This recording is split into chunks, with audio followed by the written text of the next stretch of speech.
Yo, what's going on? It's your boy Arbo, man, and welcome back to another reaction video. And we are back on the Mr. Ballen piece. Y'all know the deal, man. Gonna keep this intro short and sweet because this video is 43 minutes long, so don't want to take up too much time in the intro. So with all that being said, hey, look, I love y'all. I appreciate all the continued love and support. I appreciate all of the continued views, and all of the feedback, the positive feedback, and all of the love that you guys continue to show. I appreciate it very much, and I hope you guys continue to enjoy these videos. As usual, the link to the original video will be down in the description below, so feel free to go and check out Mr. Ballen's video if you haven't before. But I'm pretty sure most of you guys will be coming from Mr. Ballen, so hope you guys just enjoy the reaction. That's pretty much all I got for this intro. Again, I want to keep it short and sweet. Didn't want to go over too much because it's a long video, so gotta save some time. Gotta cut down the chatter early so that we can do a lot of chattering later. So, and I almost forgot to say the name of the video. This video is called "The Scariest Basement Story You Will Ever Hear." I completely forgot to mention that. So, again, if you've seen this before, welcome, and I hope you guys enjoy the reaction. If you haven't seen this video yet, hopefully we enjoy it together. So, like I said, I love y'all. God bless. Let's get into it. Okay, we just wrapped up the 15 city live tour. Like literally, this is my first day back in the studio. 15 The cities? tour was amazing. Really, it was awesome. It was so good to meet the fans of The Strange, Dark, and Mysterious in person. That was really cool. But I knew there was one story I had to tell. First off, once I got back in the studio, and it's the one I'm doing right now. It is the final story from the set list from the tour. So if you didn't see the tour, well, you're in luck. You're seeing the best story of the tour. Now, technically, we briefly covered this story like 4.5 years ago. However, it was terrible. I went back and looked at this video, and it was just poorly put together. It's like really short, and so many of the key parts of the story were just omitted because I didn't know what I was doing. But now I sort of do, and this story was completely broken down, restructured, rewritten, and the end result is this totally horrifying, like, encore story from the live tour that I really think, even if you've heard the OG before, you're gonna love this one. This one, by far, got the biggest reaction from the thousands and thousands of people that watched this live. Okay, so this is called What's in the Basement, and it's really good. But before we get into that story, if you're a fan of The Strange, Dark, and Mysterious delivered in story format, then you've come to the right place because that's all we do. We upload once a week. So if that's of interest to you, please tell the like button. You're going to gift them tickets to my first ever live storytelling tour. But don't tell them you got them tickets that are mid-row floor seats to the Indianapolis show. Also, please subscribe to our channel and turn on all notifications so you don't miss any of our weekly uploads. Okay, let's get into I feel like that's messed up, but I don't know why. Oh, maybe there's no Indianapolis show where there's no seats. What's in the basement? Let's find out. In the fall of 1986, Frank Ballen, along with his two daughters, Tina, who was 15, and Karen, who was 9, they experienced just a terrible loss. So Frank's wife and the girl's mother suddenly passed away from cancer. And so that in and of itself was obviously tragic. F cancer. Just had to say that. And terrible. But what made it even worse is that, you know, she had been a working mom and her income was a vital part of just making ends meet in the Bowen household. And so as soon as she passed away, as much as Frank just wanted to be there for his girls to help them grieve the loss of their mother, he really couldn't. He started immediately having to pick up all these late night shifts at his job, again, just to make sure financially the family was whole. And so it's like within days of the mother passing away, Frank is out late at work, and these two poor girls are just stuck at home by themselves, just totally grief-stricken and alone. And so in October of that year, on one of those nights where Tina and Karen were home alone and their dad was out working late, these girls, I mean, you got to remember, they desperately miss their mother. All they want is to just have one more interaction with her. I mean, they can't believe that she's gone. They were so close with her. It's like their whole lives have been turned upside down. And so on this night that they're home alone, you know, putting themselves to bed, they start talking about how, man, I just wish there was just a way to communicate with mom. And at some point, one of the girls says, wait a minute, maybe there is a way to do that. So Uh-oh. the girls owned I a knew Ouija it. board, and a I Ouija knew board is it. basically a way people believe they can speak to the dead. It looks sort of like a game board. It's got letters and numbers on it, and it's got a yes and a no on there. And there's this thing called a planchette, which is basically like this little free-floating dial, almost like a pointer that you can place on the board. And people that use the Ouija board will place their fingertips right on the edge of the planchette. And they will literally just say things like, if there are spirits in the room with me right now, give me a sign. And in theory, if there are, the spirits will move the planchette around so that people have their fingertips on it, but they're not controlling it. And it will move around the board and land on yes or no, or spell things out or give numbers. It's just a way people believe they can speak to the dead. And so Karen and Tina are like, why don't we get our Ouija board out and have a seance? Let's try to communicate with Mom and see if she manipulates the board and gives us a sign that she's here with us.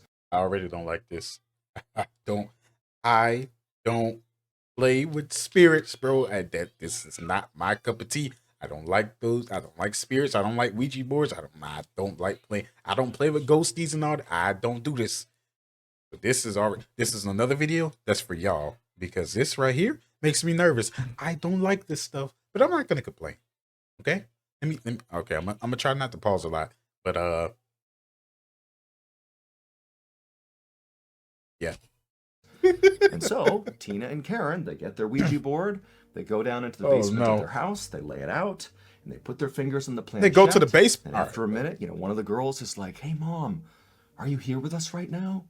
And they have their fingers on the planchette, but nothing happens. So again, the girls kind of wait a minute, and they try again. Mom, if you're here with us right now, please, anything, just move it even a little bit. Show us you're here with us right now. Nothing happens.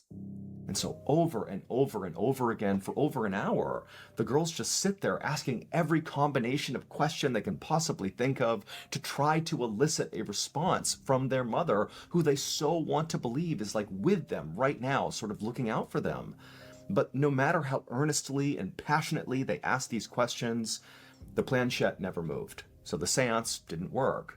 And so the girls, it's not clear if they literally believed they were actually going to get a reaction from their mom, but, this was pretty disappointing. It was like another reminder that, Mom really is gone. And so they packed up their Ouija board, very frustrated, and they went upstairs to their respective bedrooms on the second floor of the house. They climb into bed, and they try to go to sleep. So their father is still out at work. He won't be home for some time, and the girls know this. They know that they are home alone until they fall asleep. And so they're laying in their bedrooms. It's totally dark. It's quiet. And as they're laying there, the girls begin to hear a tapping sound coming from somewhere in their house. Now, it was clear to them that the tapping was not coming from the floor of the house they were on. It was coming from somewhere either on the first floor or maybe down in the basement. But, at first, the tapping sounds didn't really alarm them at all. It just sort of sounded like, house sounds at night. The sound of machines whirring or clicking, or maybe branches outside striking the side of the house, or who knows what. But they seem sort of like harmless sounds that you would expect at night. However, as the tapping sort of persisted, it wasn't really consistent tapping sound. It was more sporadic, but it was consistently sporadic. Like it was obvious whatever this was, it wasn't stopping. As that continued, the girls began to tune in more and more to it and started wondering, like, what is this? And at some point, the younger of the two girls, Karen, the 9-year-old, she started to get spooked. The sound was kind of freaking her out. And so she got out of her bed and she left her room. She goes down the hallway. She comes into Tina's bedroom and she goes up to her big sister and she's like, do you hear that tapping sound? And Tina's like, yeah, what is that? And so the two girls, they leave Tina's bedroom together. They go out into the hallway. They can still hear the tapping. I'm scared. It's kind of coming from downstairs somewhere. And the girls, they walk to the top of the stairs, basically looking down the stairwell that wraps down to the first floor. They can't see the first floor. They can only see, the halfway point, the landing. And they're hearing the tapping sound coming from somewhere down there. And the girls are just kind of listening, not really reacting. And at some point, one of the girls says, wait a minute. What if this tapping sound is Mom? What if the seance we did worked? What if she is here and now she's giving us a sign that she's with us right now? What if it's her? And so feeling sort of excited all of a sudden, one of the girls just says, Mom, is that you down there? And immediately there's a response. Tap, tap, tap. Something from downstairs is reacting to their question. And the girls are psyched. This is what they wanted when they did their seance. All they wanted was some interaction with their mother, and they think right now they're getting it. They're talking to their mom. And so after getting that tap, tap, tap response, one of the girls asks another question. Mom, if it's really you, give us another sign. Really show it's you. Tap, tap, tap. Something Bro, for I'm sure scared. is interacting Oh my with them gosh. downstairs. And the girls 100% believe it's their mother. And again, they are thrilled. And so the girls, they start walking down the stairs, firing off more questions to their mom. And even though some of their questions weren't really yes or no questions, they would always get that sort of tap, tap, tap response. Like, again, something is interacting with them. And as they made their way down to the first floor and they're hearing this tapping and they're sort of following it around, it eventually brings them to the head of the stairs that leads down into the basement. And they open up the basement door and they're asking more questions. They're getting those tap responses and it's clearly coming from downstairs. And even though the girls are really excited, it's gotta be mom, they weren't so confident that they were prepared to go down into the basement I hope to follow not. after this tapping sound. So they sort of stopped at the top of the stairs, looking down into the basement. It's got to be mom, but it's still a little bit frightening to go down there. And so they stayed there right above the stairs, looking into the basement, just constantly asking questions and getting responses from down in the basement from mom. It was great. And eventually, after 30 minutes, 45 minutes, whatever it was, the tapping just stopped. The girls continued asking questions, but there was no longer any reaction from the basement. And so at that point, the girls, they're so excited. They really feel like they've been talking to their mom, and they're so jazzed up from this experience that they're like, we're not going to be able to sleep. And so the girls just stay awake in the kitchen until Frank comes home from work. And when Frank comes inside and he sees his girls are awake, it's like midnight or whatever it is, he's sort of surprised. But the girls rush up to him and they're like, Dad, you wouldn't believe it. We had this seance and we heard this tapping sound and we know it was mom. Mom is with us right now. We were talking to her. Now, Frank, he's totally caught off guard by what they're saying, but he also knows his girls, they're going through this horrible time in their lives. I mean, they've just lost their mother. He can't even imagine their level of grief. I mean, he's obviously grief-stricken, but this is their mom. Right. And so he's seeing his girls for the first time in what feels like a long time, looking really happy and excited, and they're telling him that tapping sounds in the house are their mother. And so Frank, he's not going to pick holes in what they're doing. He's not going to question, what's actually happening in the house. Instead, as soon as they tell him all this stuff, he just goes, you know what, girls? Of course your mom is here. Your mom will always be here. She will always be looking out for you. Your mom is with you right now in the house. I'm sure of it. And so the girls, they're so happy. Again, this was such an amazing experience. Their dad, he also agreed this is so good.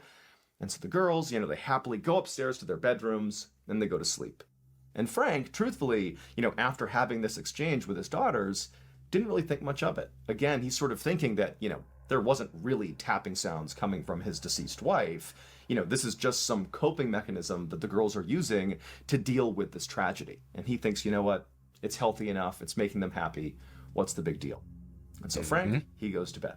Over the next few days, the tapping sounds in the house would continue. And they were no longer just coming from the basement. They were also coming from the kitchen. They were coming sometimes from the second floor. They were sort of coming from all over the house. But the girls were the only ones who could hear the sounds. Like every time they'd hear the tapping, if their dad was home, they'd call him over, but Frank wouldn't hear anything. Now again, Frank doesn't really believe that there's actually tapping happening. He doesn't think this is actually real at all, but he's playing along with it because, his girls are happy, clearly this is their coping mechanism. And so again, Frank's not thinking much of it. It's harmless. The girls are frustrated that he can't hear it, but again, it's overall still a very good thing. It's mom. Mom is trying to communicate with them. I get it. From the father's standpoint, I get it. You don't want to be one of those, parents that kind of crap on the kids' party. I mean, like you said, it's their mom. You know what I'm saying?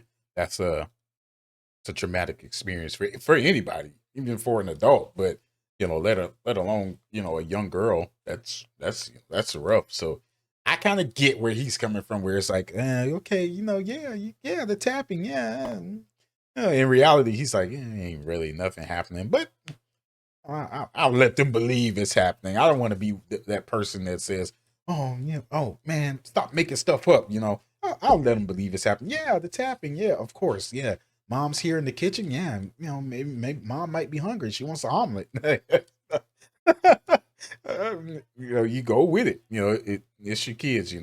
We do crazy things for our kids. That's all I'm saying. However, after a few days, post seance, as the tapping continued, the girls began to change their attitude about the tapping sounds. The first day and over those first few days, it really did feel like a good thing. This is mom. This is positive. This was definitely a good thing. But after about 72 hours, post seance, the girls began to sort of feel frightened by the tapping, because the tapping no longer was really just coming mostly from the basement. It now started coming almost exclusively from their bedrooms at night. So they'd be laying in bed, Oh no. and they'd hear Oh no. tapping underneath their beds. They'd hear tapping in their closets. Oh And it no. was frightening. And they would call their dad in, and he'd come into their bedrooms, and he wouldn't find anything. But now, Frank, who previously had just sort of let this continue, this is his girl's coping mechanism for this terrible loss. Now he's seeing that his girls, they don't really think it's mom anymore. They don't know what this is. And it's also disrupting their sleep. And so now it's not a healthy thing anymore. This is a problem. Like, it's disrupting his girls' lives. And so Frank begins at this point, 3 days post seance now, he begins telling his girls, like, hey, come on, guys, there's nothing to be scared of here. These tapping sounds are just normal house sounds. You're overthinking it. Like, there's nothing that's going to harm you in the house. Mom is definitely here looking out for you, but she's not making those tapping sounds. You got to let this stuff go and just forget about this stuff. But the girls, they're like, Dad, we're not making the tapping sounds up. Just because you don't hear them does not mean they're not real. All right. And they began to tell their dad, like, we think the seance worked, but we actually no longer think it's mom that's sort of come out of the seance. We think we unlocked a different spirit, an evil spirit. And now that evil spirit is haunting our house. And so Frank, at this point, he's like, guys, that's not what's going on here. You really need to stop. Like, these tapping sounds are not real. They're in your head or they're normal. And so Frank and his daughters really began to fight over this, because the girls, they know they're hearing sounds, and Frank's like, I'm not. And so they're really starting to fight over it. The girls, they're getting more and more frightened just being in their house, in particular at night when these sounds would typically start. And so fast forward about a week after the seance, and now the girls really are so scared to be in their house because of this tapping, which they believe is now this evil spirit in their house. They're finding all sorts of excuses to just stay out of their house. Like, when dad's at work late, they're trying to stay at their friend's house and not be home because it was too frightening. And Frank, he's sort of at his wit's end with what to do with his girls, because now this thing that's going on in the house, this delusion, as he believed it was, that his girls were suffering from, it was really disruptive and unhealthy. And he began telling his girls, like, if you can't stop with this whole tapping delusion, you're going to have to go to grief counseling. Like, this is too much. And so, again, fast forward about a week here, and that's what's going on in the Bowen household.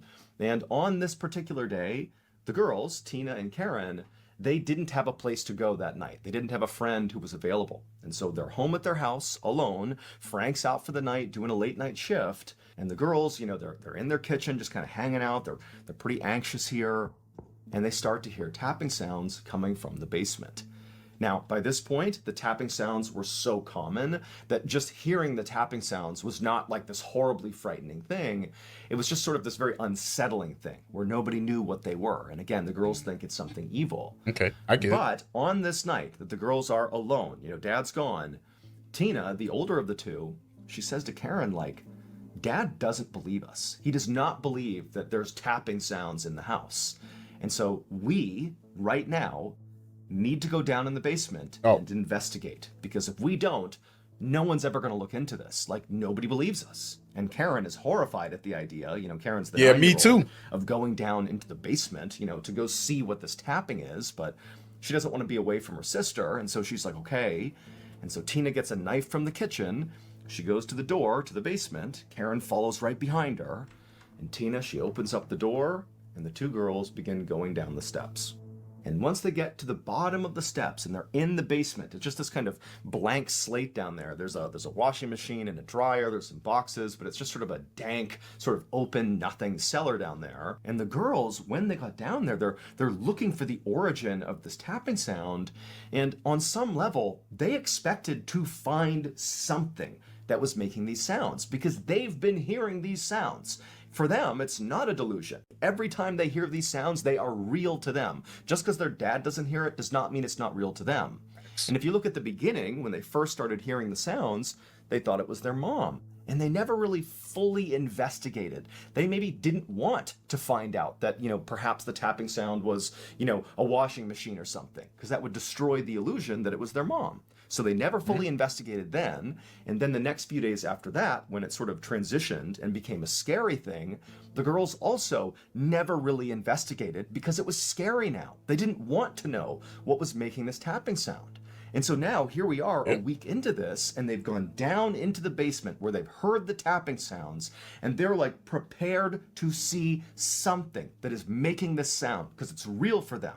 Like maybe it's a raccoon or some animal that's gotten into their house, but there has to be something because they hear these sounds. But now they're looking around this basement and there's nothing. There's nothing that could possibly be making this sound, and the girls are horrified. And so after being down there only for a couple of minutes, Tina, who's got the kitchen knife, she's like, that picture's kind of Karen, scary, let's get man. out of here. Like, this isn't right. Let's get out of here. And so the girls turn around and they begin going back up the steps. And as they do, they notice something on the stairway wall that they didn't see on the way down. Written in red on the wall are the words, "I'm in your closet, come find me."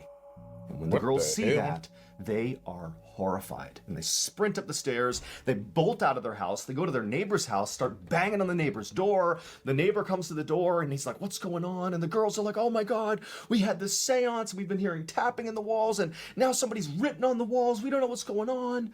And the neighbor is so confused, really doesn't understand what's happening. And he's like, "Look, girls, just come into my house, you're safe here, we'll wait for your dad to come home, he'll know what to do." And so the girls, they're hysterical. They go into the neighbor's house, they shut the door, and they wait. And then a little bit later, Frank Bowen, their dad, he comes home. The neighbor immediately flags him down and calls him over. And he's like, "Look, here's what happened. Your girls came over. They said, something about writing on the walls. I don't know." And Frank's like, "Okay, all right." And he tells his girls, like, "Look, stay here. You're safe here. I'll go check the house and make sure nobody's in there." Frank at this point in no way suspects that there's anything, evil or bad in his house. He thinks this is just a continuation of this delusion the girls are sort of acting out. And so Frank, alone, goes back to his house. He opens up the door, he goes inside, he searches the house, and he looks everywhere, but there's nobody in the house. He does find the writing in the stairwell going down to the basement. It does say, "I'm in your closet, come find me," but it's written in ketchup. And so after, again, searching the whole house and finding nothing other than this writing, Frank goes back over to the neighbor's house and he talks to his girls, and he's not mad at them. In some ways, he feels like all of this is basically his fault. Like he should have handled this more aggressively at the beginning, and he let it get to this point. And so he tells his girls, like, "Look, I know that you wrote those words on the wall. I know that all of this is sort of a delusion that's playing out that started." Not one of these stories. Not one of these. Oh, I hate when these. I hate when parents do the gaslighting, bro. Where they do that. "Oh, I know you did that. I know you wrote that on the wall." Like, oh, I hate when the stories take this turn, bro. I was hoping it wouldn't be one of those, and that's exactly what it's going to end up being. Oh man. Oh, this is not going the way I wanted it to. With, something good, you thought it was mom, but now it's become something that isn't good. It's disruptive. You've convinced yourself the house is haunted, and I'm very worried that this is a product of grief. Like grief is leading you to do these things, and it needs to stop. And so starting tomorrow, you're going to go into grief counseling. We need professional help here to make sure you girls are taken care of. I should have done this from the beginning, so we're going to make that happen right now. Now, the girls knew they didn't write that on the wall. They're not making the tapping sounds, but they also knew their dad 100% didn't believe them, like zero, and it was not going to change. And on some level, like they think maybe there's truth to what he's saying. Maybe they are so grief-stricken that they've convinced themselves of things that are not real. And so in this sort of vulnerable moment where the girls are totally upset about what they've seen and what they've heard, they just tell their dad, like, "Fine, like, whatever, we'll go to grief counseling."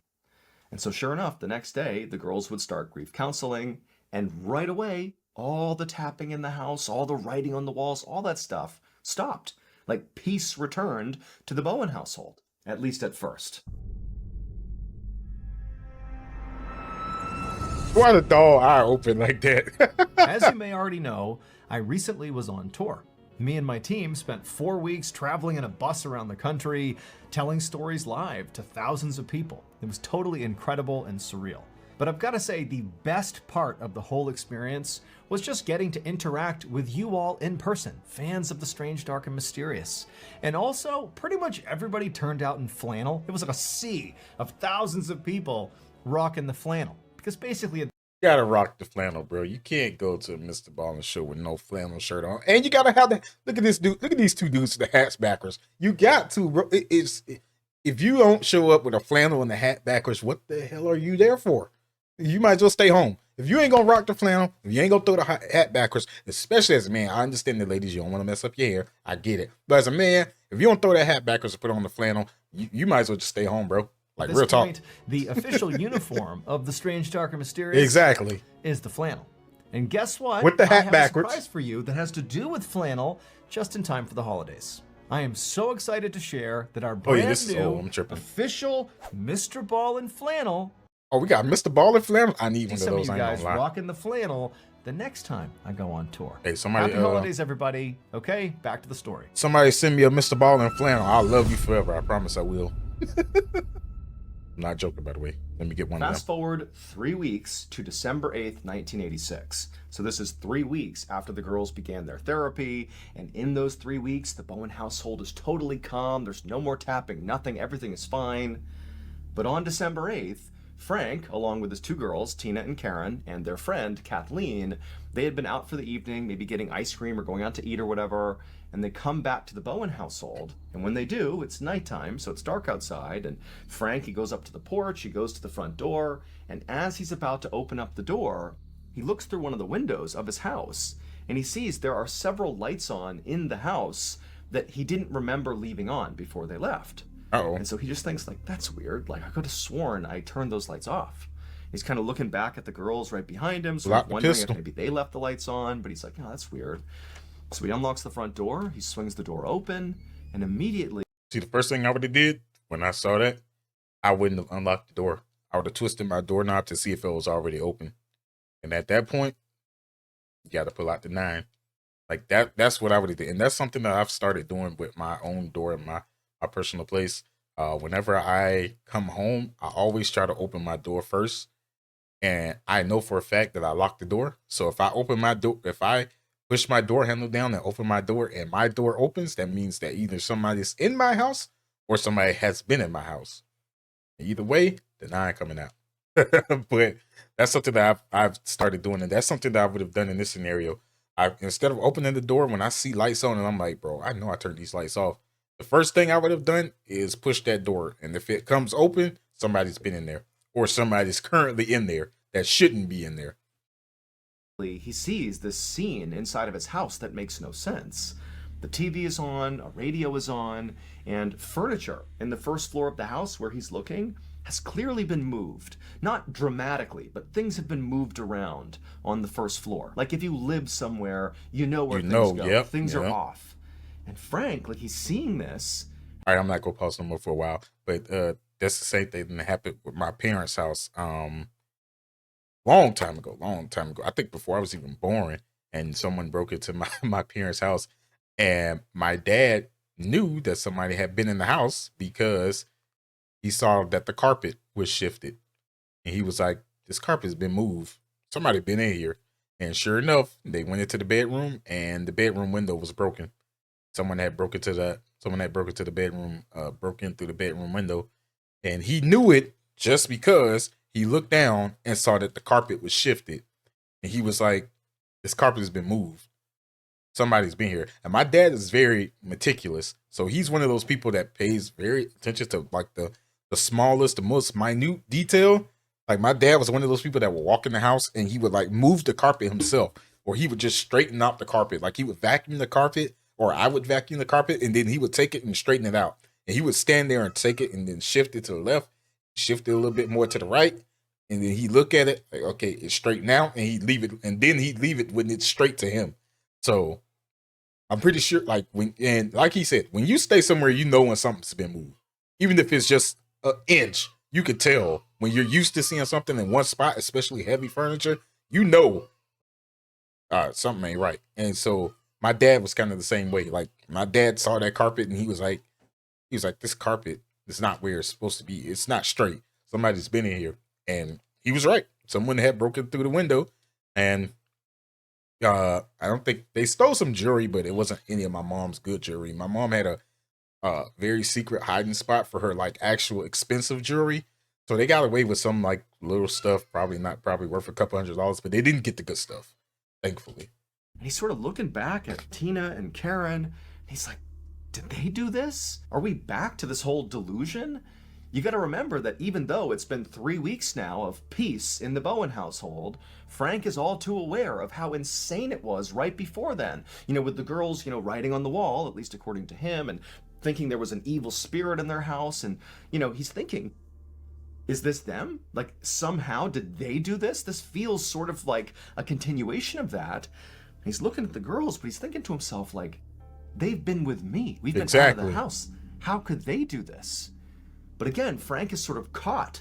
On the one hand, he knows this could be his girls, but he's also thinking that's not possible. And so in that mind state of sort of being caught between these two opposing ideas, Frank, instead of backing out of the house and calling the police like anybody else would do, he instead just begins like walking into the house, sort of nonchalant, like not really sure how to react. And he begins this sort of half-cocked search through the house. And the whole time, Tina, Karen, and Kathleen, they see what's going on, and the two daughters, they're terrified. I mean, they're all too aware of all the tapping and the writing on the walls. They're thinking, this is real, it's happening again. And so they're tucked up right behind Frank, who again, Frank is like in shock. He's just like wandering through the house like, what's going on here? Turns the TV off, he's walking around, turns the radio off, he's moving furniture back around, and he can't believe it. And so he does this weird, like again, half-invested search through the first floor. He doesn't find anybody there. He goes to the second floor, does the same search. Again, all three girls, the two daughters and the friend, they're right behind Frank because they're so scared. They do the search of the second floor, nobody there. They search the attic, nobody there either. They go down to the basement, nobody in the basement. Like there's nobody in the house. And so Frank is like, what is going on here?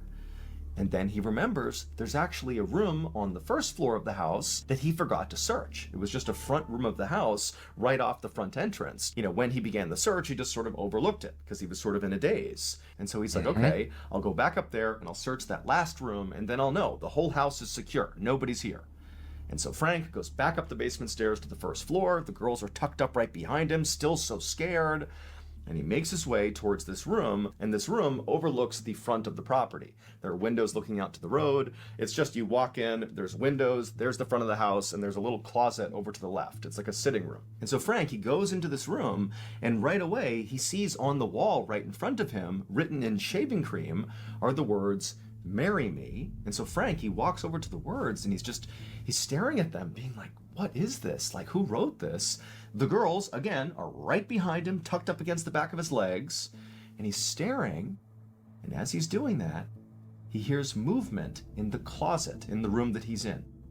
And Frank turns, and he looks at this closet. The doors are open to this closet, but it's a dark closet, and out of the closet walks a man who was wearing a dress, Frank's dead wife's dress.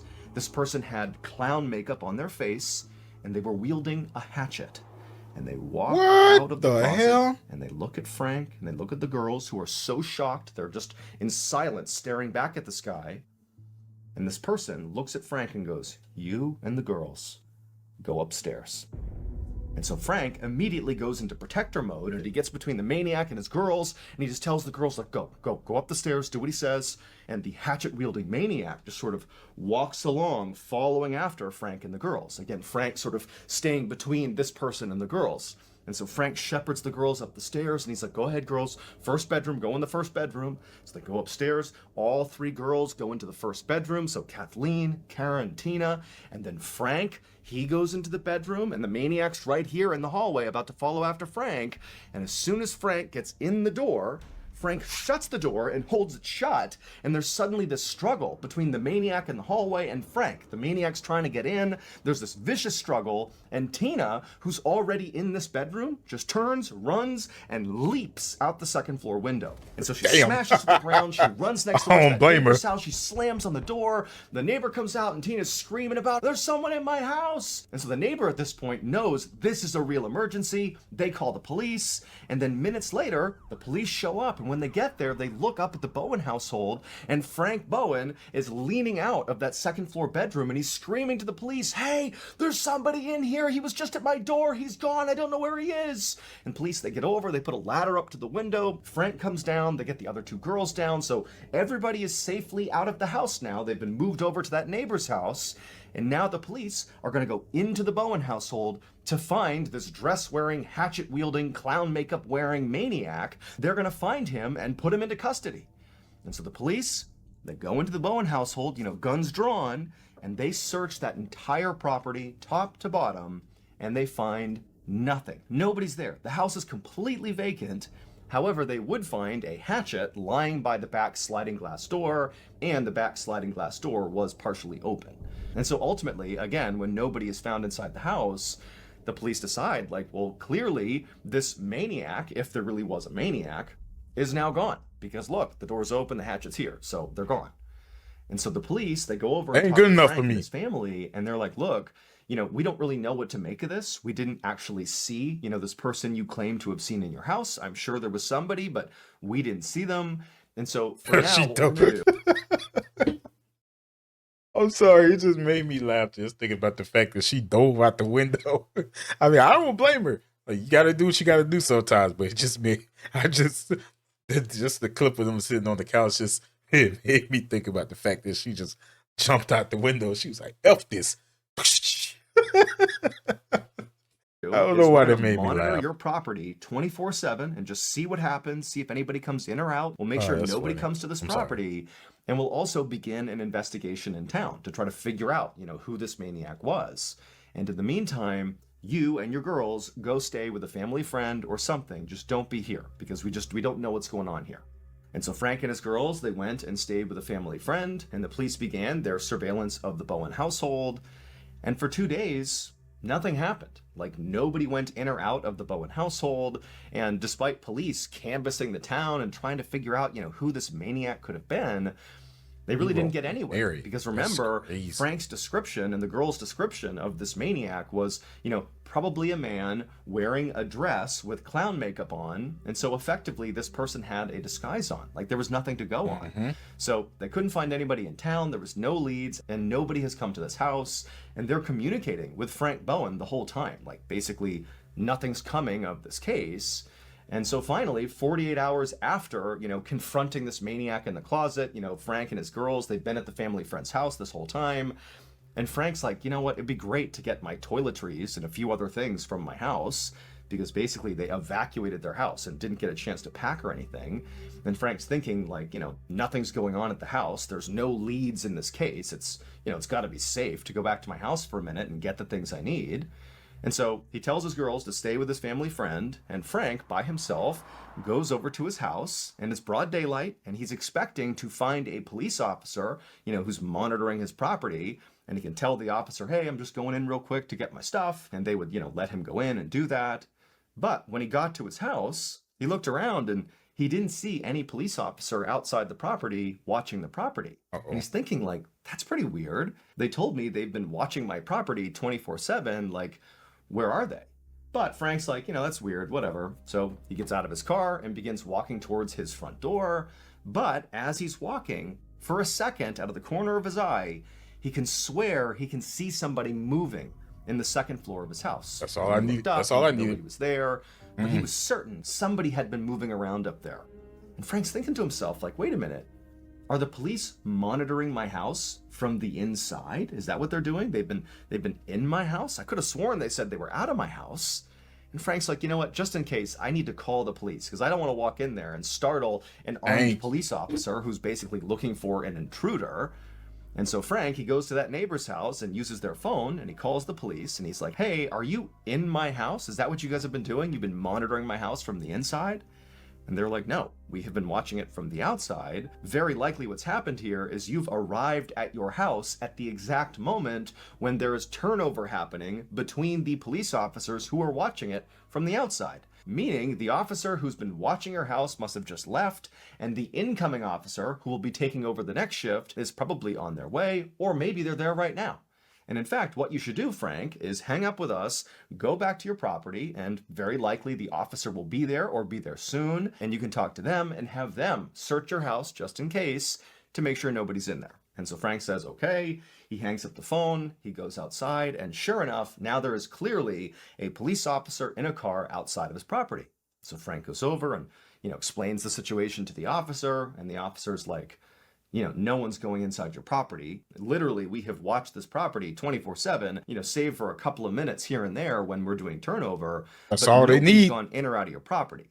But either way, Frank, I'll search your house just to be sure. And so Frank goes back over to the neighbor's house, and this officer goes up to Frank's door. He opens it up, he looks inside, and he can't believe what he's looking at.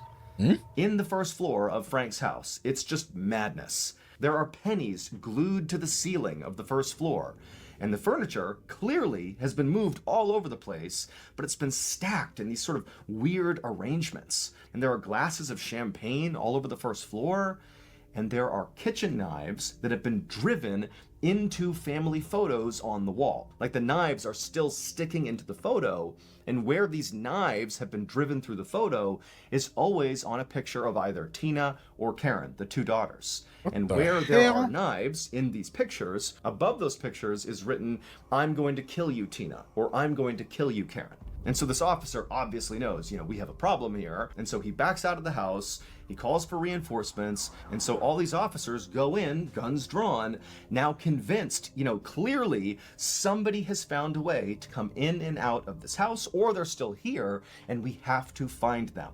Like clearly the Bowens were not lying about this horrible, maniac that they encountered in the second floor of their house when police first showed up. Clearly that must have happened because they didn't do this. Somebody else did, and they gotta be here. And so police, they tear the Bowen household apart, looking for this maniac. They look everywhere, and they can't find anybody. There's nobody in the house. And on top of that, it snowed outside. It gotta be a way that this person is finding a way to get in and out of there without being seen.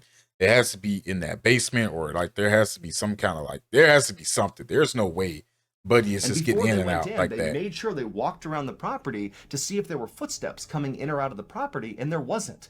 It's not possible what they're seeing. But they've now torn the house up looking for anything, and they found nothing other than, again, the madness they've seen with the furniture, the writing, the knives. That's all they've found. And so after hours and hours of this very frustrating search, a few of the officers found themselves in the basement, and they're just standing there talking to each other like, "This is crazy. We must have missed something. What is it?" And at some point, one of those officers who was having that conversation, he had his hand resting on the washing machine, and he's just sitting there like, "Yeah, what did we miss? What did we miss?" And suddenly, as he's leaning against the washing machine moved. And so suddenly there's this gap that's been created by moving the washing machine, and the officer looks at the wall where the machine had been sitting before, and clearly there is a hole on the wall. And the officer gets out his flashlight, and he looks in the wall and kind of scans down, and he sees there's this tunnel that's been burrowed in the wall of the basement. Wow. And he goes over to the corner, serious? and looking back at this officer is Danny LaPlante.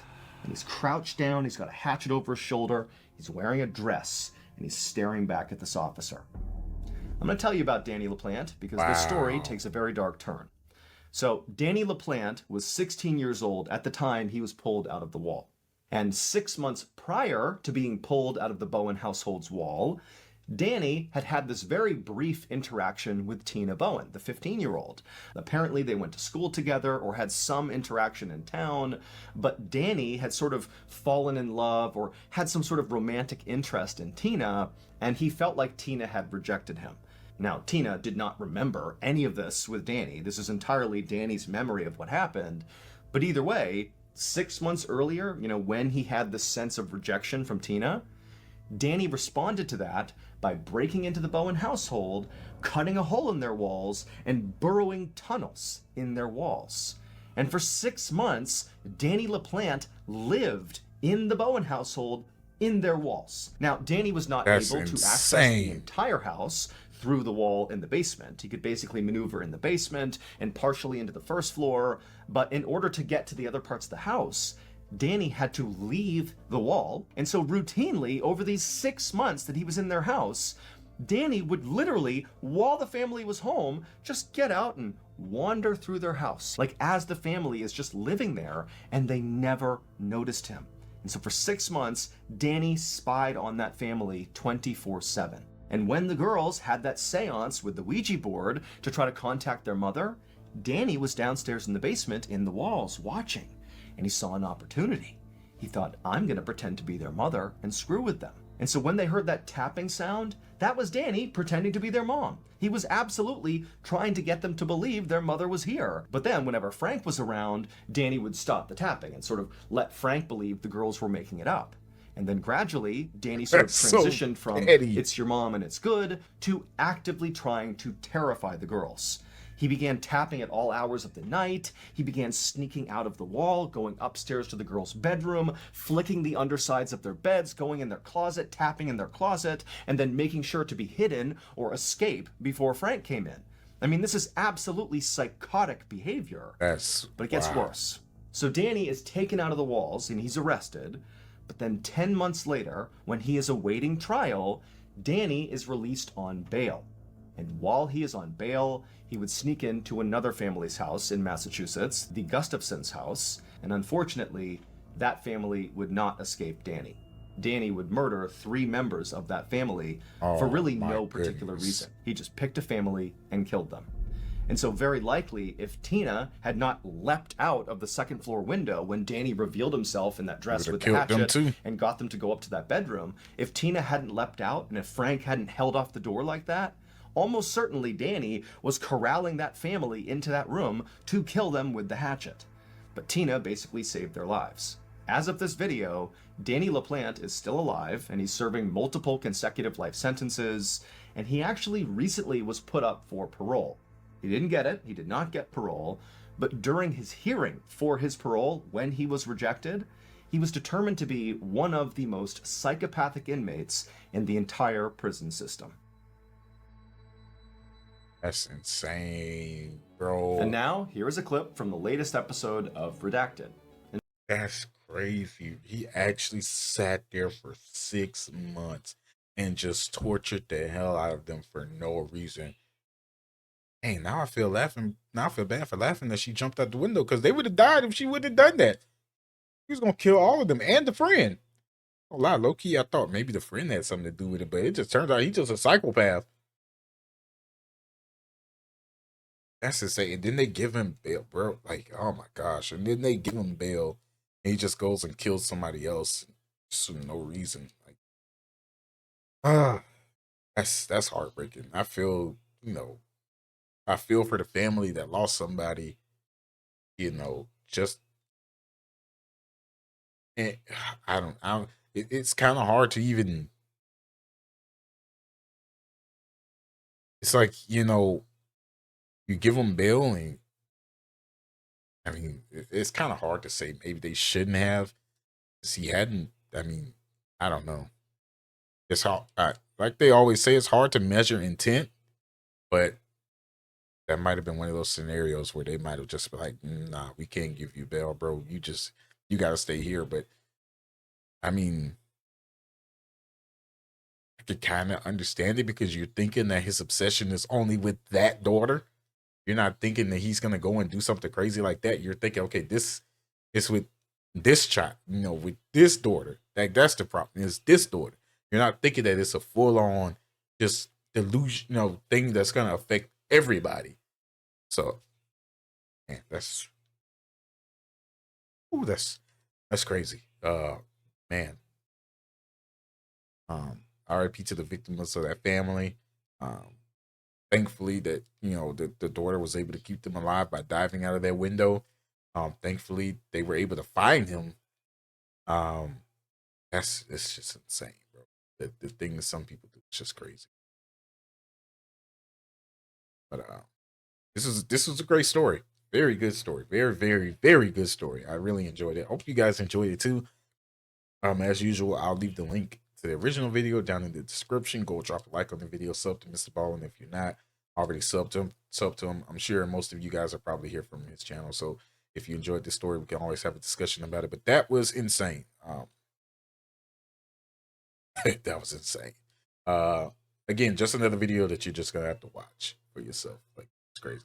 But yeah, I love you guys. God bless. I will see y'all in the next one. And until then,